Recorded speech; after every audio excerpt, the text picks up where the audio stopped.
Part 4. The brakes worked out, and yeah,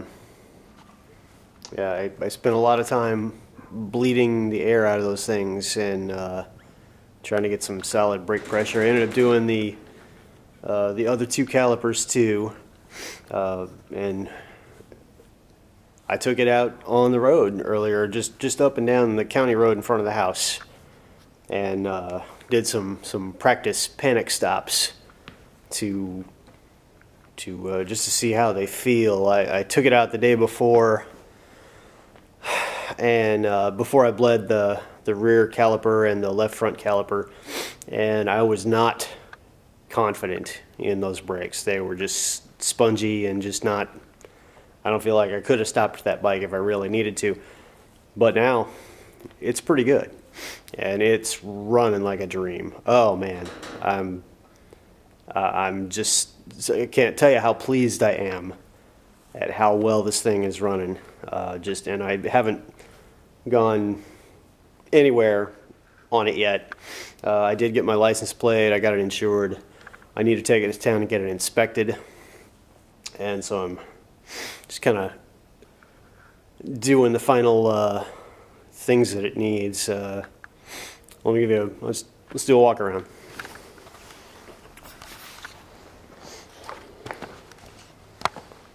All right, I took the wide angle lens off of here. That might be a mistake, but I'll try and I'm down to one light too, and it's really dark. This is just gonna be a little weird. Sorry about that. Okay. So there she is. I scraped the top layer of crud off it. Didn't use chemical degreaser. I thought I'd just take the lazy way and just hose the whole thing down with Engine Bright or something. But I did it with just Dawn dish soap and a scrub brush, and it's gonna take forever to get these wheels cleaned up. There's so much grime in there, and I can't even tell what's dirt and what's missing paint yet, so I gotta work on that. Then of course there's paint missing everywhere, like these fork legs are all chewed up and need some paint, and I've never been really happy with this dark gray battleship color that somebody put on this engine, and it's supposed to be a lighter, like silvery gray like that, but that's what I got, and I've never wanted to take the engine out and strip it all down and do it right just to change the engine color. I like riding this bike too much, so it's gray and it's just kind of weird looking, but there it is, all cleaned up. Let me step back and get a wide shot. I guess I'm gonna have to go back with that wide lens. Not bad. The tires are still dirty. I didn't bother. Well, I ran out of time. I couldn't scrub the tires. It's worth doing, I guess, but let me show you something. These tires,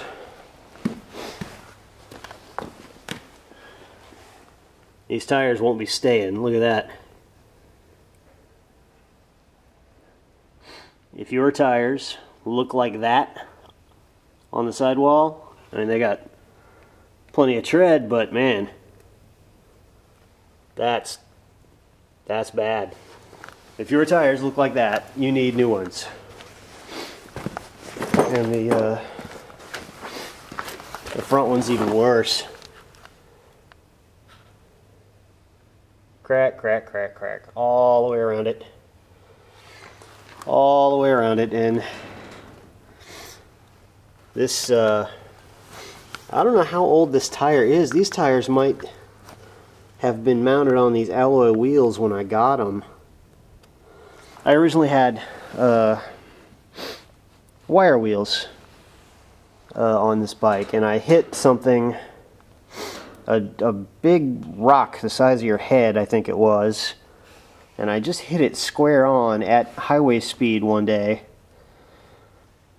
Came up off the ground, both tires caught some air, came back down, somehow regained control and didn't die that day, but the wheels are bent really badly. The rims are shot. So I got these off eBay. They're off a later model bike, same size and everything. They just bolt right on.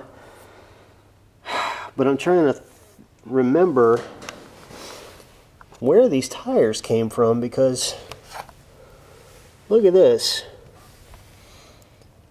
350/18.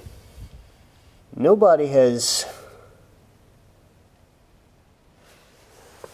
labeled tires in inches like that in a very long time, so that thing's got to be pretty old.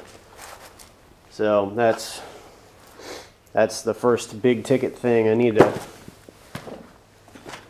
take care of, is some new tires. I just happen to have a couple of Bridgestones there that have never been mounted, and they look like they're in great shape. They're at least 5 years old too, but they, you know, it's what I got, and they're in great shape. So they're going on the bike, and it's just dark on this side, so you can't really see anything. Sorry, I'm down to one light too. So I put on a new taillight lens and cleaned it all up. I checked my turn signal wiring and it's fine. There was a fuse missing out of the fuse box under that panel. So replacing that. I got the horns working, and I demonstrate them for you now, but it's pretty late. I probably shouldn't do that. But they're dual tone car horns. It sounds like a Buick. It's pretty great. I like the new bars, having just ridden up and down the road just a little bit. I like how I'm sitting on the bike and how those bars just kind of reach back and meet me. It's really comfortable. We'll see how it is on the highway, because I'm kind of sitting upright.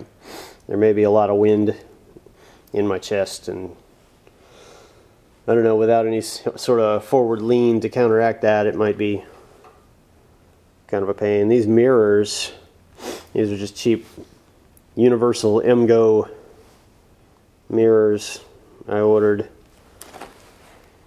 and I don't know, they seem really solid. They don't feel cheaply made, but man, they're just not attractive at all. They're made for either an 8mm or 10mm hole. I've got 10, so it comes with this adapter that the 8mm part threads onto. And okay, look at this other one. It doesn't even thread all the way into that hole. It's just, I just hate that. So I don't think they're very attractive. I need to do something different about that. Oh, so here's the odometer back from episode 1 of this series. There was so much dirt caked on here, I couldn't even tell which was the tack and which was the speedo. I started cleaning off the tack instead, looking for odometer numbers down here, because I forgot which was which, and there was so much gunk you couldn't see. So 51,000 miles.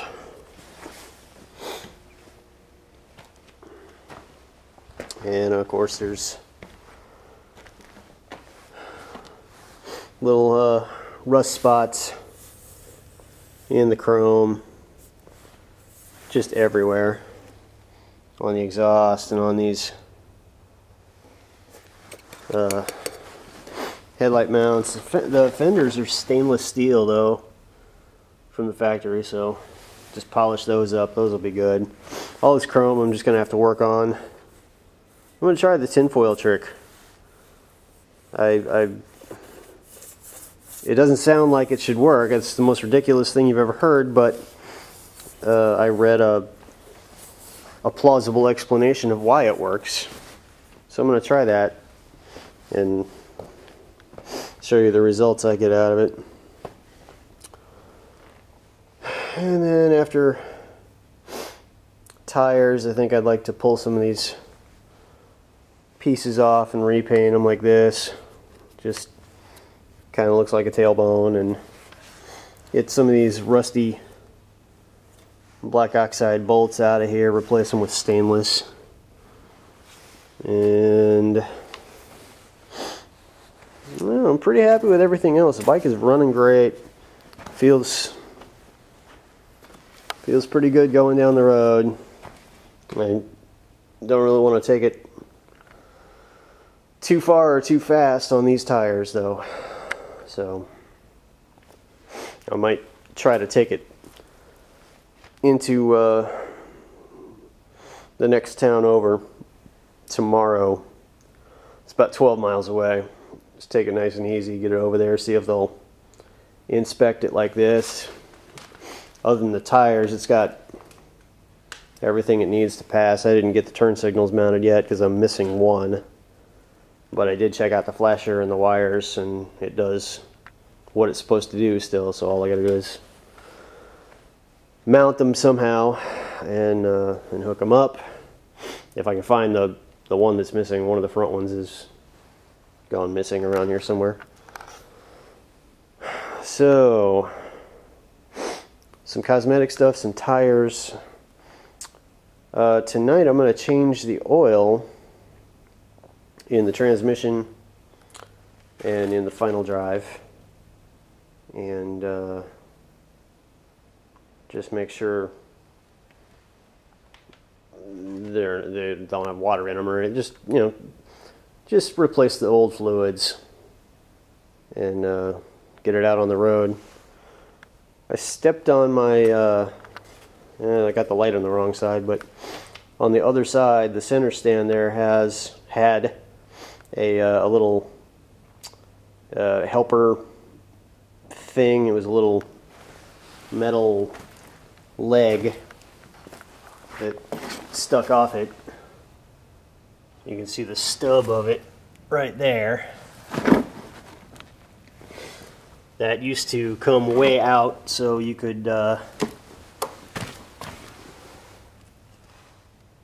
there it is, in fact.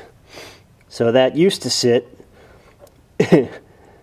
something like that, so you could just, you know, reach it with the toe of your boot and step on that and lever the whole thing up on the center stand, and well, it just sheared right off. So getting it on the center stand is kind of a challenge right now, but I'll get that welded back on eventually. That's pretty much it. It's coming down to mostly little stuff now.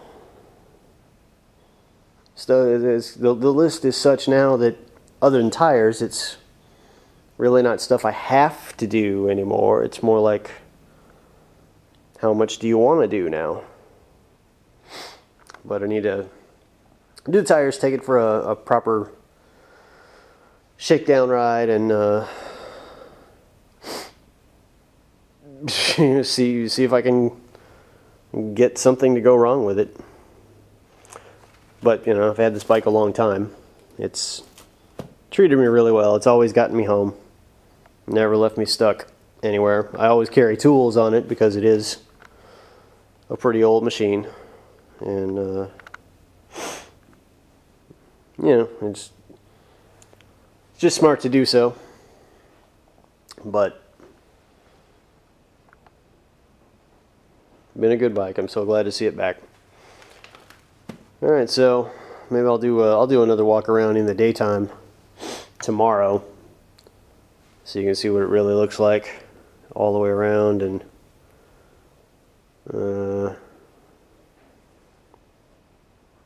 hear it run. I guess we can hear it run now. Hang on, let me get the tripod. Okay, fuel on. It's about 40 degrees out here, so chokes on. Key on. Watch this one finger.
That's pretty great.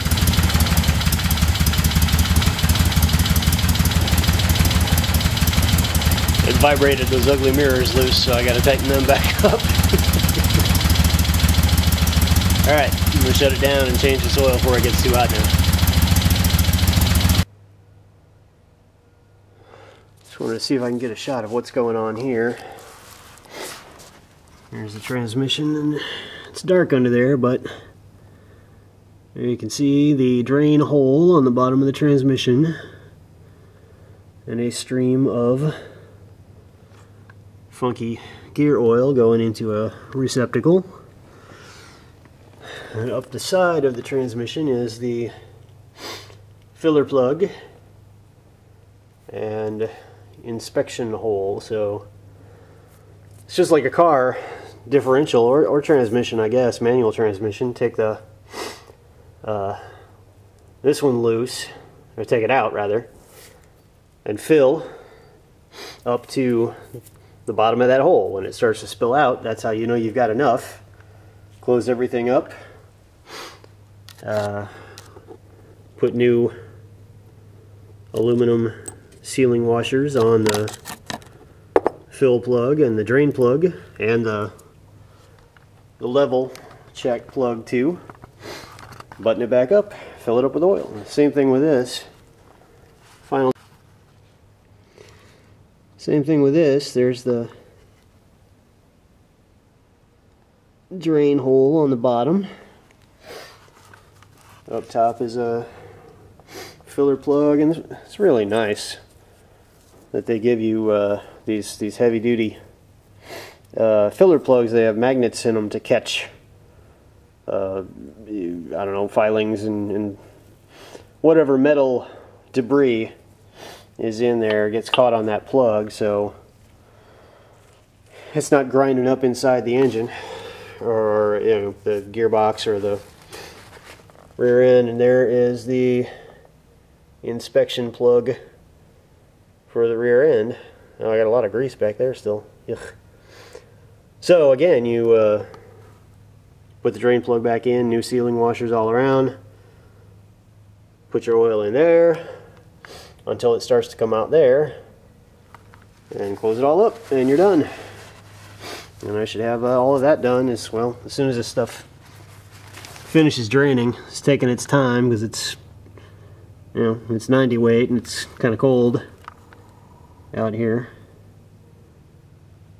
And it's just going to dribble for a little while, but I think this is done. Let's get a look at what came out of there. I don't like the look of that. Looks, well, It's dirty. It doesn't look watery. It's definitely dirty. But that's why we're here, I guess. Alright.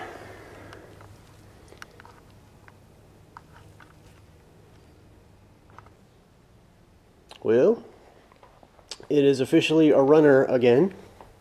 I took it into town yesterday, about a 25-mile round trip from where I live to the nearest inspection station. They looked it over, and I got my sticker. I have new license plates, and I got my turn signals mounted on there. Kind of a crap job, but they work, and everything is in pretty good nick. The ride was good. I haven't ridden in a while, so I was a little nervous at first, and you know, spending some extra care listening to the sounds the bike makes, and the bumps and rattles, and just listening and feeling for anything unusual. So a little distracted by that stuff, but the bike did really well, and I'm super happy with it. So last thing we need to do is do something about these rotten tires. So let's work on that today. And I seem to be one of the few people that I know, maybe the only person I know, that wants to do this job themselves. And I will admit, it's a shit job. I hate doing it, but I've always done it myself, and I know it'll get done right, because I've done a lot of them. And it's Sunday and no place is open, and I don't have to take the wheels off and take them someplace and wait a few days till they can get to them and then go back and pick them up. And you know, this way I can just get them done today and be riding tomorrow morning. So for this exercise, you will need the tools necessary to get your wheel off.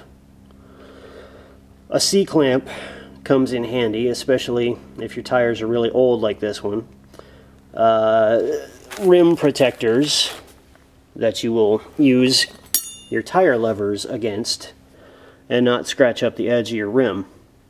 Tire levers, by the way, I don't know, I've had these a long time. Motion Pro, they're just, you know, I think I got them at Cycle Gear or something a long time ago, but get a real set of tire levers. Do not go near your tires with a screwdriver. Not ever, ever, ever. These are tubeless, so we don't need new tubes. New valve stems would be nice. I might have some around here. But if not, I'll probably just roll with these, because they seem to be holding air just fine. So, first of all, get your bike up on the center stand. If your bike does not have a center stand, shame on the manufacturer for not providing one. Get one for it, or get a scissors lift or some way of getting your bike up in the air and doing it safely, so that it is not going to fall over. You really don't want to prop it up on the side stand and then jam a 2x4 under the other side to get that wheel off the ground, because it's you know, this is a 500-pound machine, or 525 or something like that, and if it falls on you, you're not going to get out from under it. You're just going to get pinned and stay there.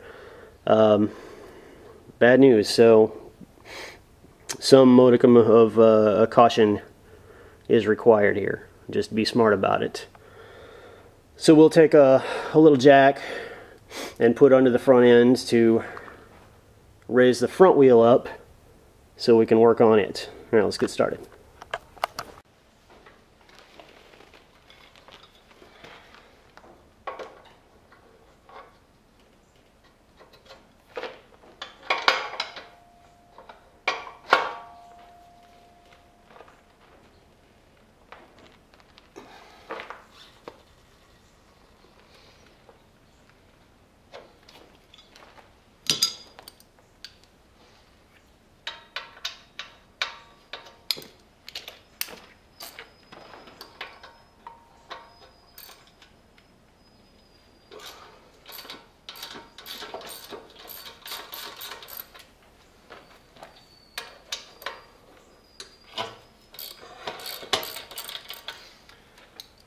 Okay, so I took the big axle nut loose on this side, and then on each fork leg at the bottom here is a pinch bolt, right, that squishes these fork legs together around the axle, just to make sure, just another safety measure to make sure that axle doesn't slip out one way or the other. Loosen those, take them out.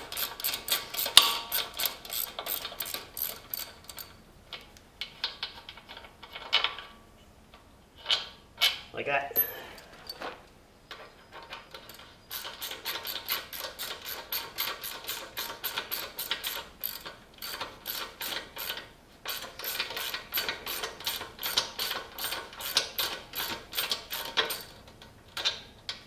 There's the other one. And the axle nut, and then I gotta get the front end up in the air.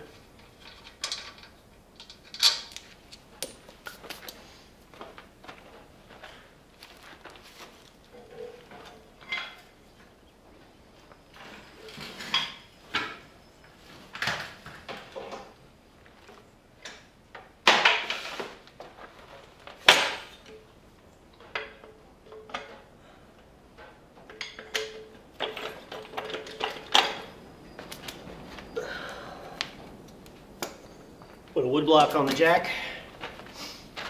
Keep the metal parts of the jack away from the metal parts of my oil pan here.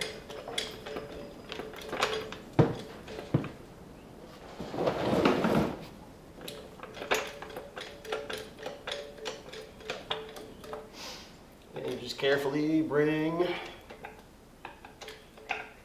it up until the front wheel is off the ground. Then this axle can come out like that, and the front wheel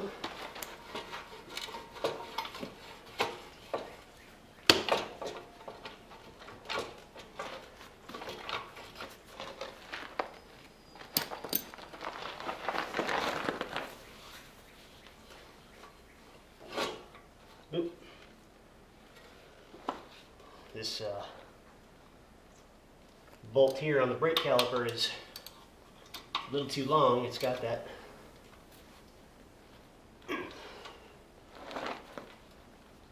it's hanging inside the rotor. So let me put a little leverage behind that.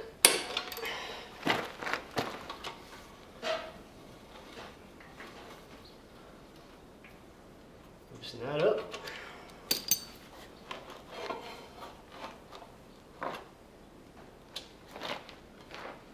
Oops. Now the caliper has got it. So I gotta take one of these brake calipers off.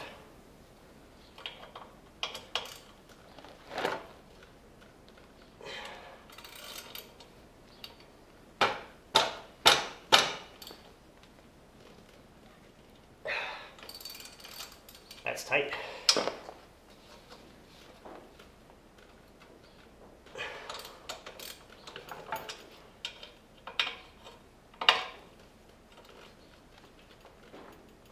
Oh, need more leverage.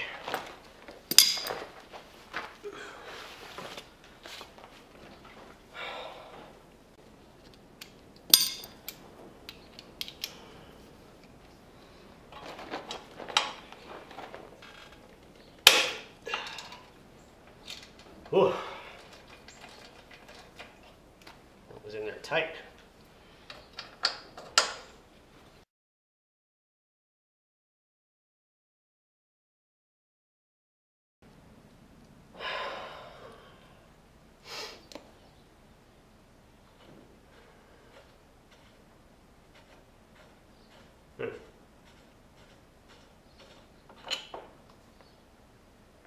This is the caliper I rebuilt.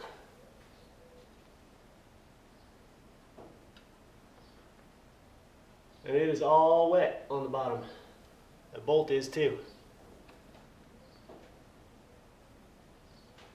Where is that coming from? Huh.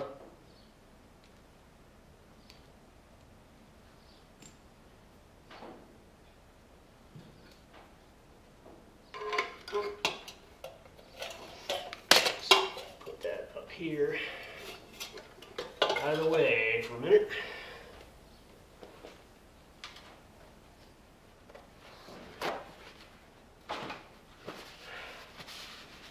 Where could that be leaking from? Oh well. Now I think I can squeeze my tire out.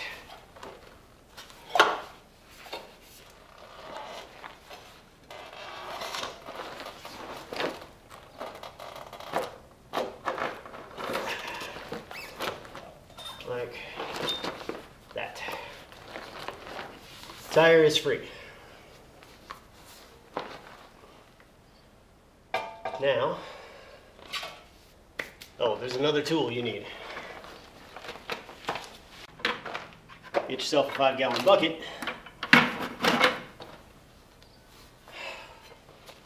And you can set it down on there such that your brake disc, oh, these discs don't fit that bucket. Uh-oh, I'm gonna have to do something else. That's disappointing. You need a valve core tool. Right, it serves as a valve stem cap, but it's got a little tool in the end of it. And what you'll do is just put that into the end of the tire valve, and you'll feel it just drop down in there and click onto the business end of that Schrader valve and turn it counterclockwise and unscrew it. And keep your fingers on it because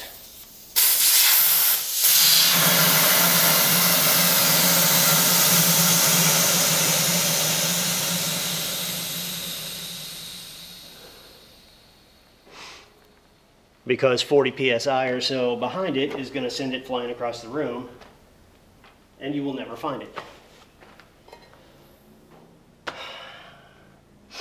Now then,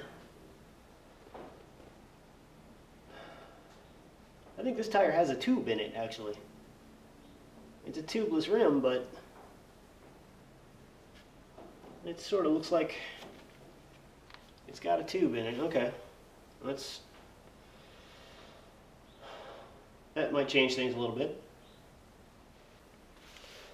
So I don't have a bucket big enough to set this thing on where the brake disc will go inside the bucket, but I do have this furniture dolly, and I think that'll work.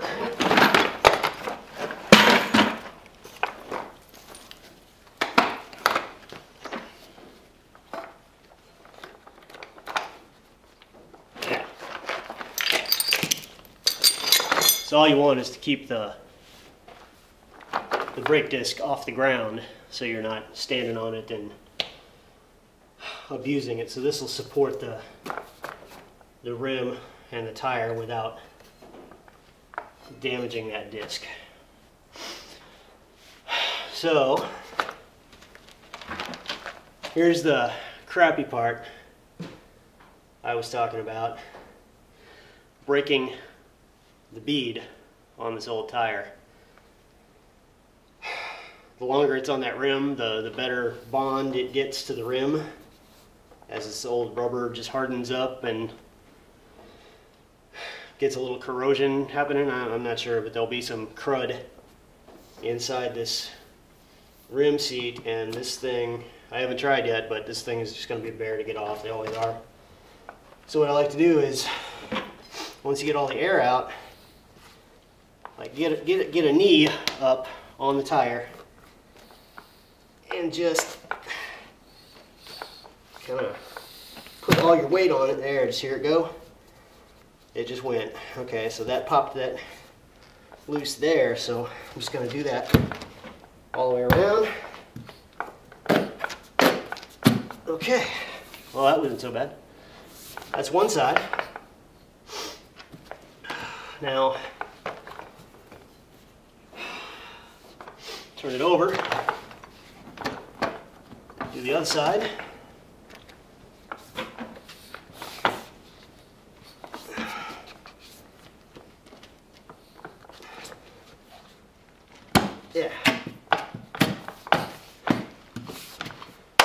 Okay, I was prepared for a lot more work than that. I've seen them so stubborn that you had to take a sawzall or a hacksaw and cut across the tire to get them off. Okay, so take your tire lever. It's got a curvy end to it. Pick a place to start and just start scooping the tire over the lip of the rim. Get the other one in there. Pull them both over. And just keep going all the way around.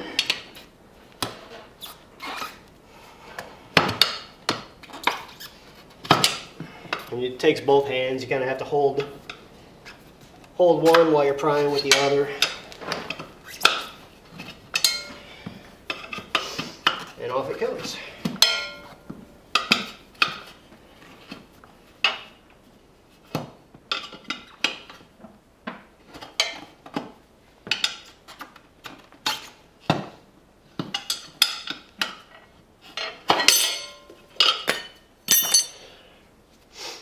That's one side. Now there is a tube in there. Huh. So now the tricky bit is, let's pull that tube out. Get a wrench.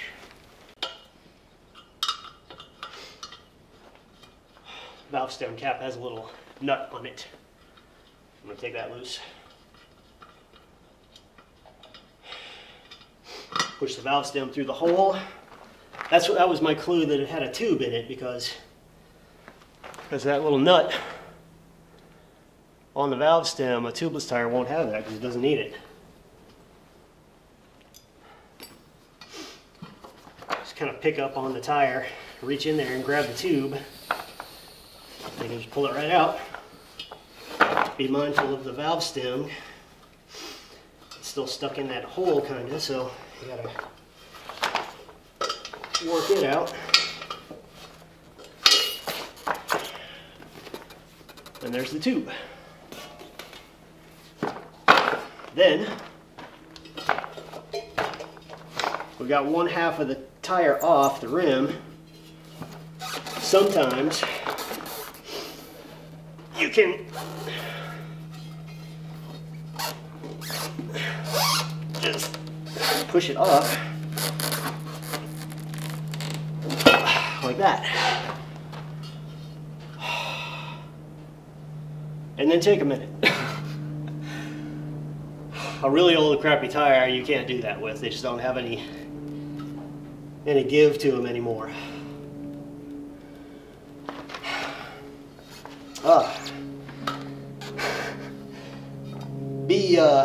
Be mindful about how the wheel comes off the bike and which way the tire is mounted, because these motorcycle tires have a particular direction that they go.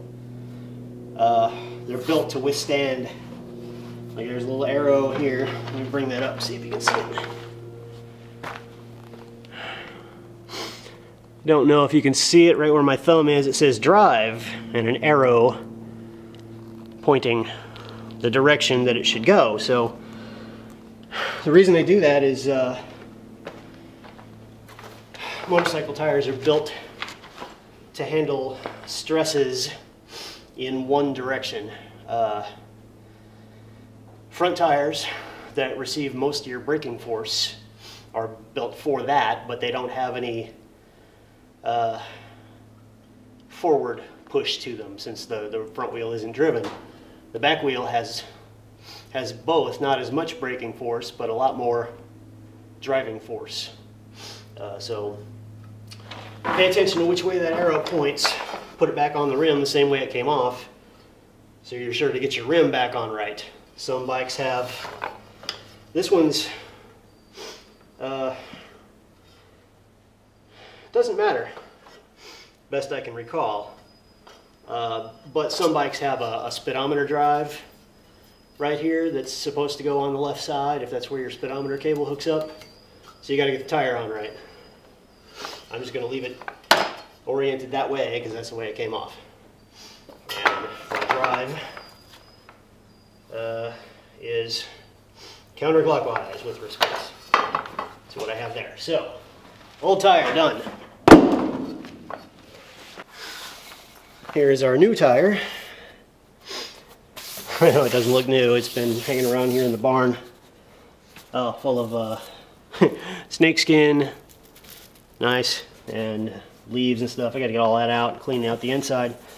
It's just been hanging on the wall, waiting to go on, and I guess that's when I parked the bike and never used them. So this is the front, and it should have right here, front use only, and an arrow pointing which way it should be rolling down the road, because it's built to withstand braking force rather than propulsion force. So let me clean all this mess out and we'll get it on the rim. Okay, I got the tire cleaned up, just got all the crud out from inside it, particularly since I'm going to put a tube back in here. Anything pokey is not allowed because it'll abrade the tube and I'll have a puncture. Pay attention to this surface. Excuse me, pay attention to this surface. Oh, what is my camera doing? I got a creeping zoom lever on this thing. Sorry about that. Try and watch it.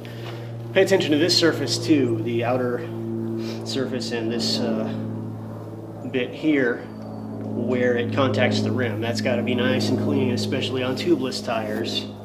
Any crud in there is going to leak. So get that right. I found my drive indicator, so it's going to go on the rim the same way as it came off. You're going to need a little, well, it's helpful, sometimes it's downright necessary, to put a little lubrication on the seating surface here.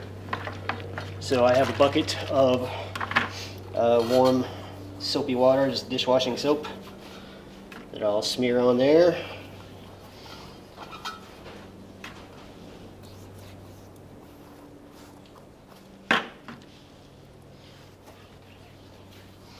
And we might be able to push this thing back onto the rim without any tools. I've seen people just slam it on there and they're practiced enough at it that it just goes, but I can't do that. I don't know how it works exactly. So, okay, counterclockwise rotation. I'm just going to push it on there.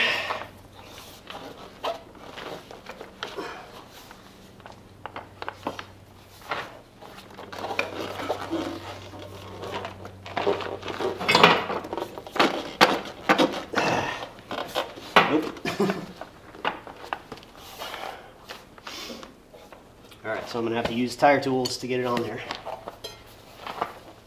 So this is where it starts to get a little tough. You got to get in there and pry from the inside out, or outside in, rather. You can't really see what you're doing.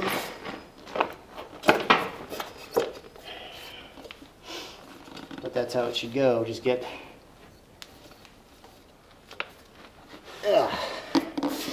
your tire lever a bite under there somewhere and lever it on. So I got one side. One side's on. Now I want to put my tube in first, because if you get this other side inside the rim, you will never get a tube in that thing.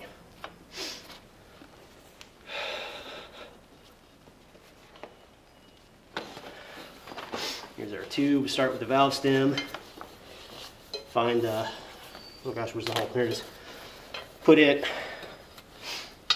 where the valve stem hole goes. Hole is.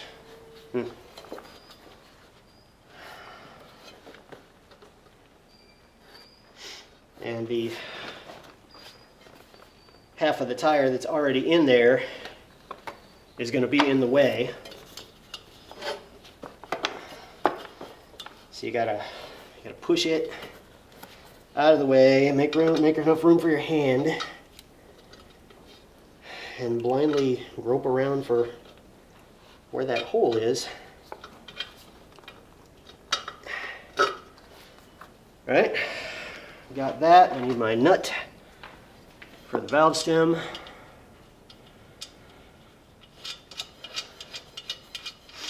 Put that on to keep it in place. Now, get your hand out. You can stuff your tube inside.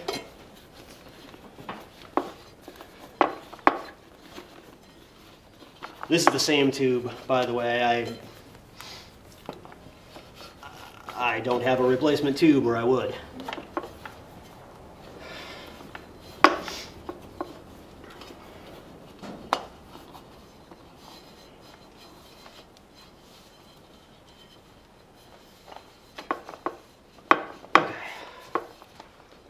Tube in there now. A good idea is to put a little bit of air in that tube. I got to put the valve stem the valve stem core back in.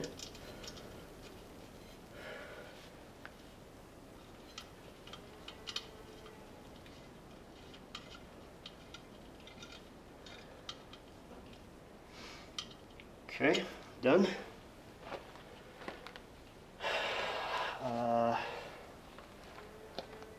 Get my air hose.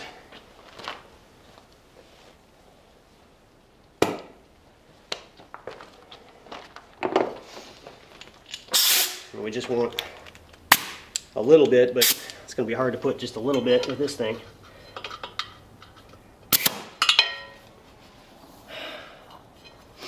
All you want is to give that tube a little loft to it, so that it's not just laying in there kind of floppy and loose. Give it a little girth so it can support itself. There. And not get pinched by your tire levers. It'll kind of squish out of the way. Needs more.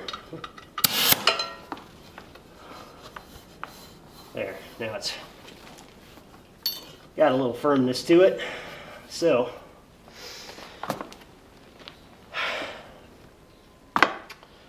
the next bit is the same thing you did, but from this side, lever this half of the tire into place. So let's soap it up.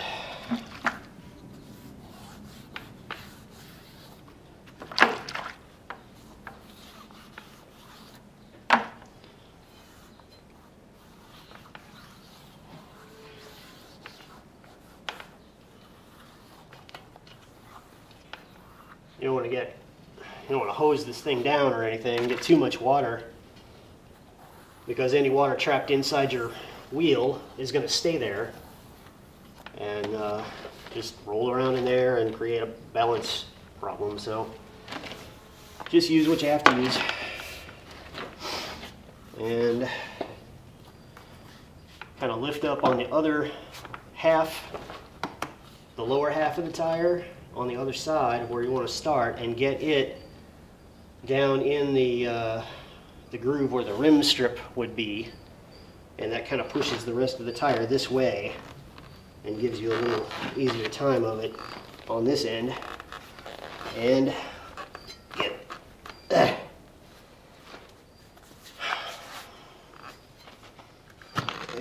Try to get that started.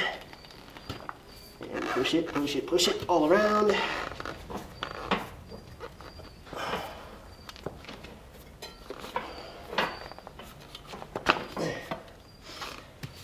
And that's about all I can do.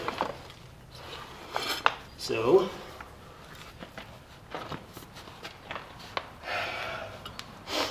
same kind of deal here. Get this side pushed down into the groove where the rim strip would be. and start gently levering and hold it with your other hand. Oop.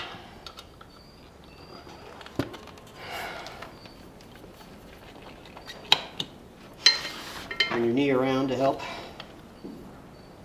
And bring that other tool into play too. Getting pretty tight now, so oops. Come around and get this down into the groove.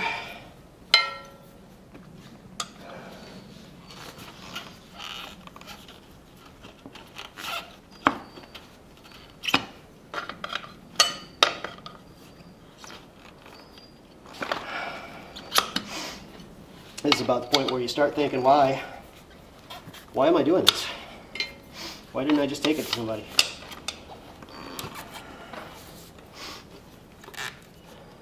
I don't have a good answer.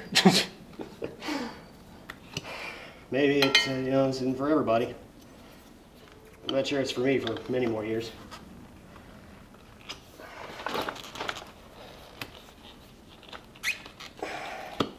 Don't have as much time as I used to have. Or energy, for that matter.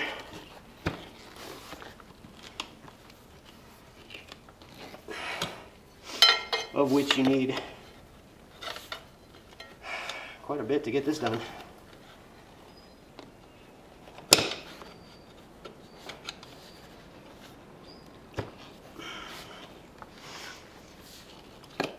All right, almost there now. Just keep working it over the edge.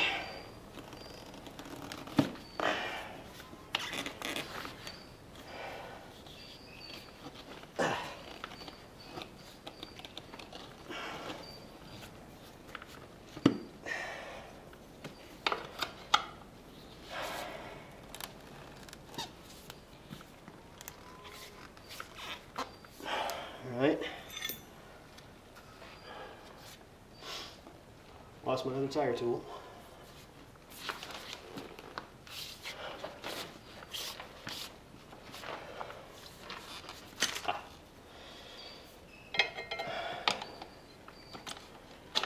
Put that in there. Just so, and just try not to pinch your tube. And there it is. Ah.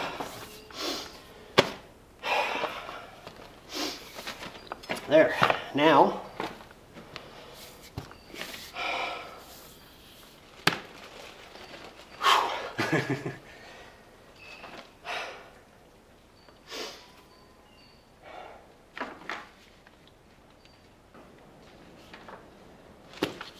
now we have to get the tire to seat. We're going to do that with compressed air, and take your brush, take a brush with your soapy water, and just try to get a little in there where that bead is going to seat against the rim, because this can be a frustrating exercise. All right, here's one side.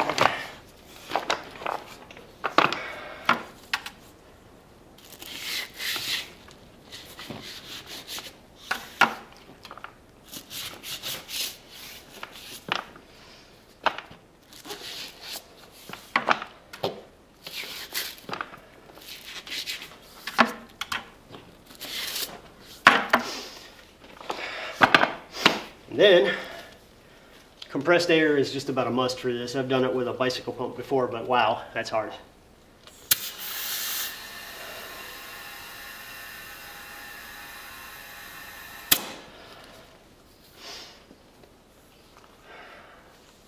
Just kind of watch what the tire does all the way around. It didn't come out here. Let's see what the other side looks like. It's not seated there. Alright, so some stubborn spots, a little more air.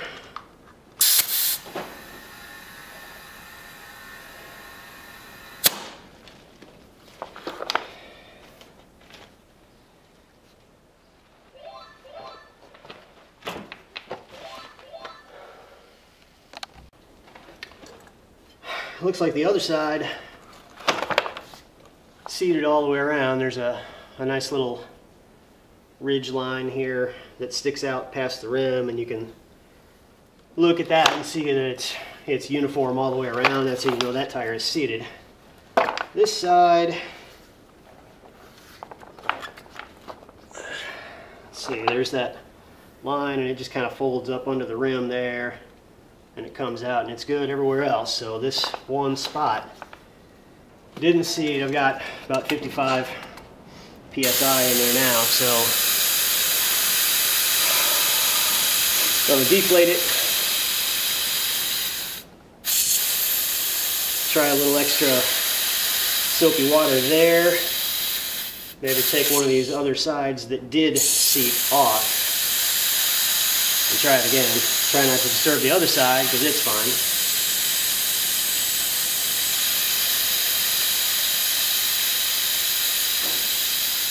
You know what? Valve core tool. Get this done.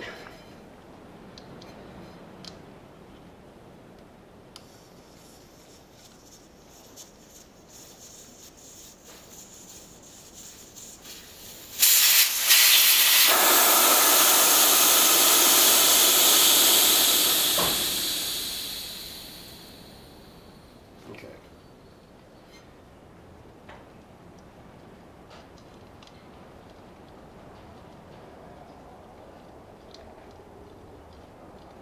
Valve core back in, right? So I'm gonna get a little more soap there. Right there where the problem spot is. And try to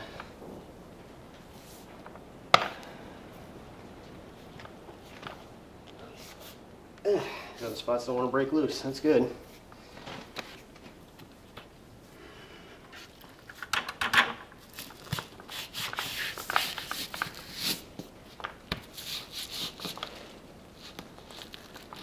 There. And we'll try again.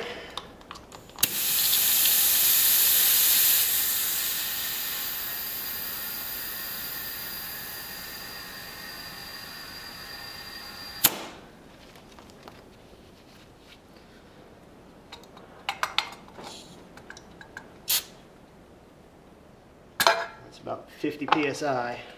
I'm going to go too much beyond that. Same spot again.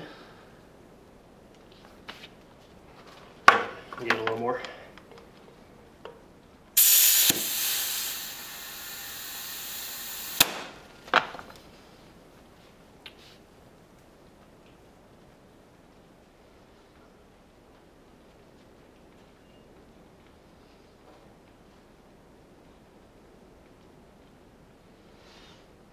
Doesn't want to go.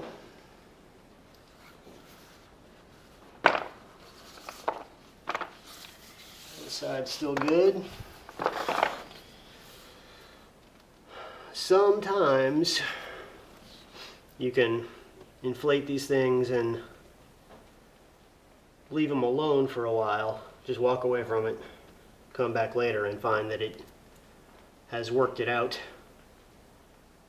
I was hoping not to do that, hoping to just get it done and get it on the bike and get started on the other one.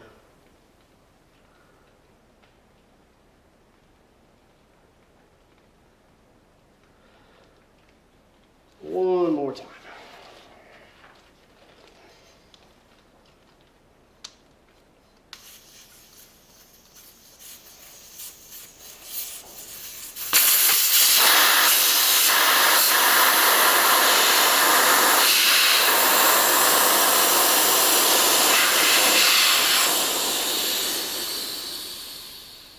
Sorry about the dust cloud there.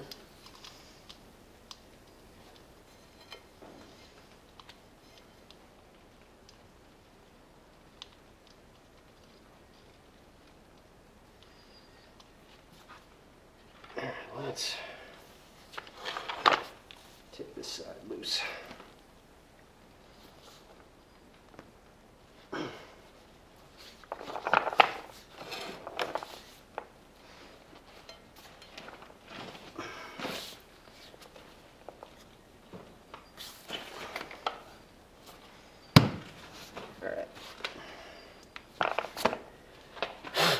that side off, maybe we give this one a better chance.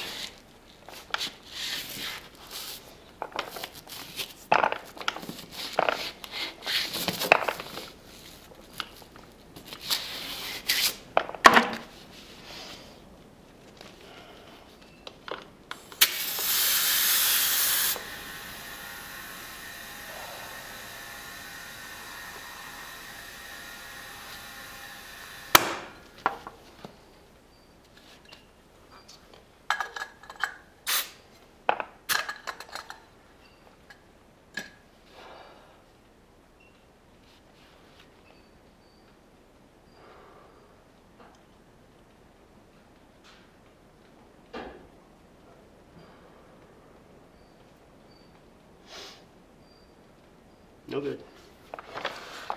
No good. I'm just gonna take this whole side loose and see if it still hangs up in the same spot.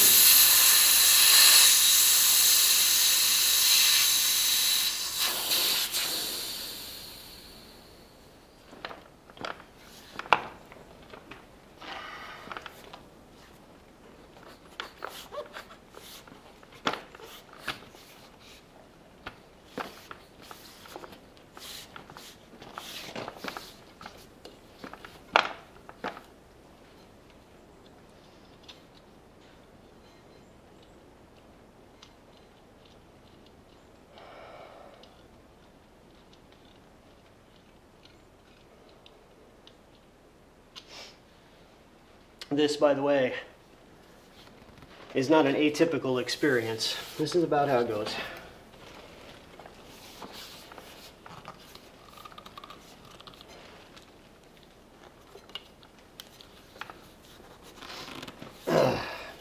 Your local motorcycle dealer will have a machine to deal with this sort of crap.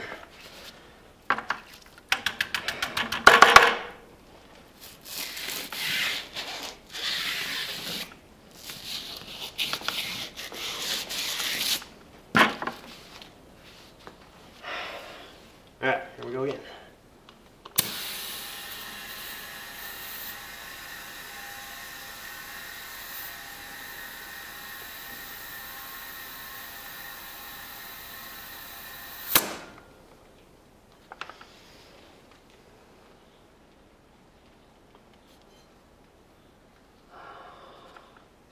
Now it's this side.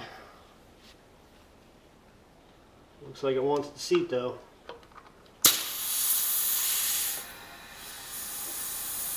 Here it comes. You can hear it pop. Slowly working its way out. There it comes. Boop. There, it just sort of squishes its way out. Alright, that side looks good. This side still looks good. Okay. If you want to check the balance of your tire at home, you can contrive something like this. Take a piece of rod that fits through your axle hole, sit it on a couple of jack stands, and let it spin on its bearings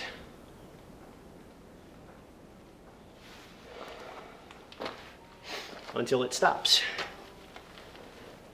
When it stops, mark the position it stopped in with a piece of chalk, or just remember where the valve stem is. That's probably going to be the heavier part. Oh, I forgot to mention one thing. There's sometimes a paint mark on new tires indicating the heavy side of that tire. That should go opposite the valve stem. This one didn't have that.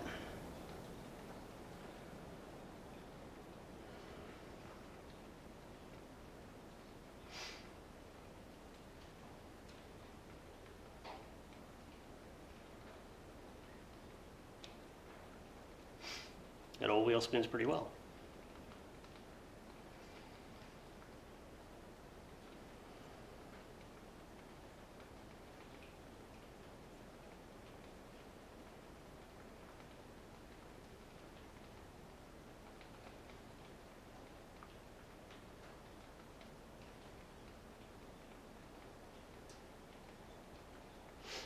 Okay, it stopped and then it goes back just a little bit because the heavy end of it wants to be on the bottom.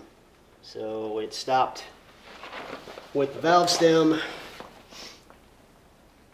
due south, right there at the bottom. Tighten up that nut.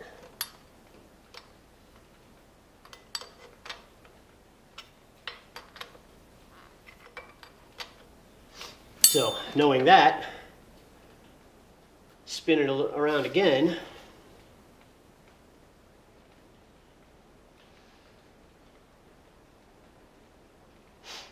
And watch where it stops. Again, if it stops in the same place every time, then you know there's a heavy spot in there that needs to be offset by putting some weight on the other side.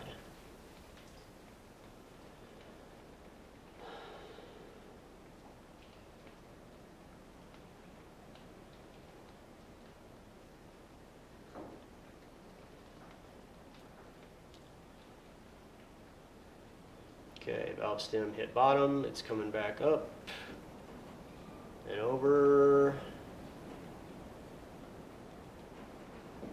Okay, so now the valve stem stopped right here.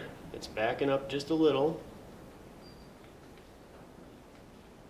But the valve stem is at about 2 o'clock now. Alright, so we'll go one more time and see where it stops. What you don't want to see is a pattern. If you see the same spot come to rest at the bottom every time, turn that spot to 9 o'clock, put some weight on at 3 o'clock, and then spin it and see what happens.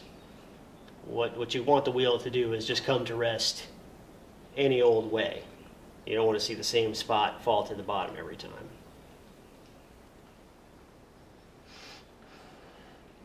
I should also mention that this isn't a 150, 160 mile hour machine. And I'm an old guy, so computer balancing is just not all that necessary for me. Or for older bikes like this, probably going to be fine. If you know, some sport bikes and you're if you got a heavy wrist and like to go fast, then you probably want to have it done professionally. But I find that in a pinch like this, when I need to get tires on the bike, and unless I have a real problem, this one seems to be just landing wherever it wants to. It doesn't seem to roll back to the same point every time, or any particular point at all. So I think I'm safe to go with that.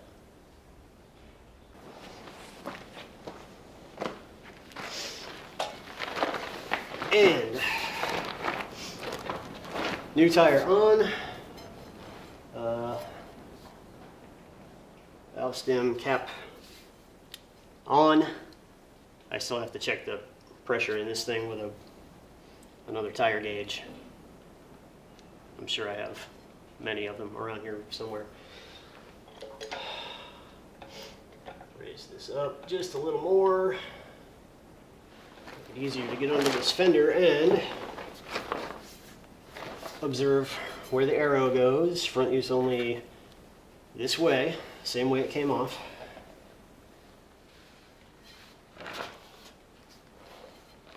Let's roll that back under the fender, past the brake caliper, into the shoes. Alright, straighten up here, and our axle, put it back in the same side it came out of.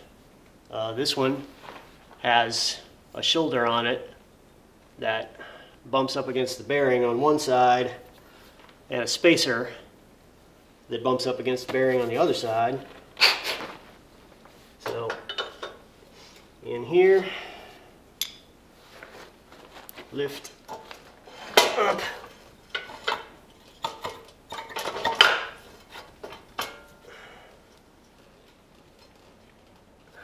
Oh, forgot my spacer. If you don't get your spacers back in where they go, if your bike has them, then your brake discs are not going to align with the calipers anymore. All right, I gotta lift up. There.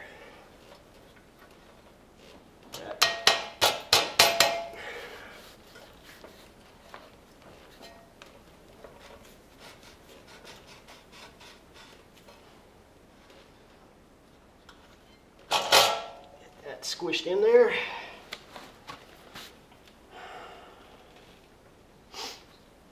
And your washer and nut on this side.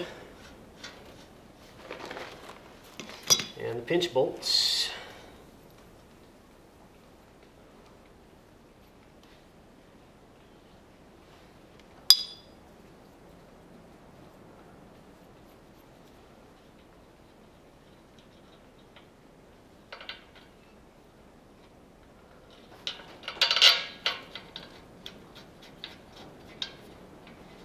So you tighten up your axle nut first,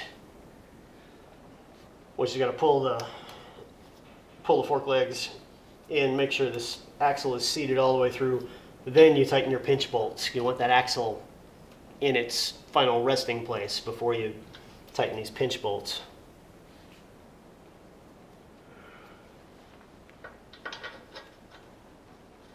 But I'm going to put them in and get them started on their nuts anyway.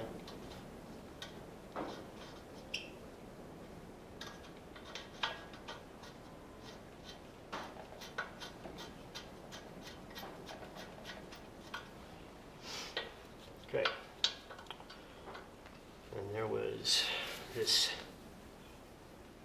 brake caliper screw here, and this whole caliper off here. I want to find out why that thing is leaking while I have it off. That's pissing me off. Oh, there's this guy.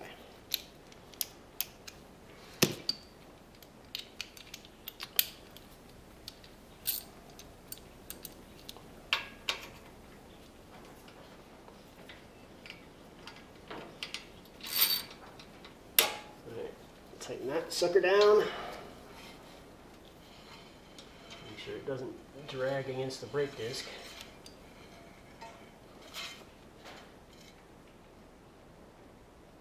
Sounds like everything's where it's supposed to be. Tighten this down.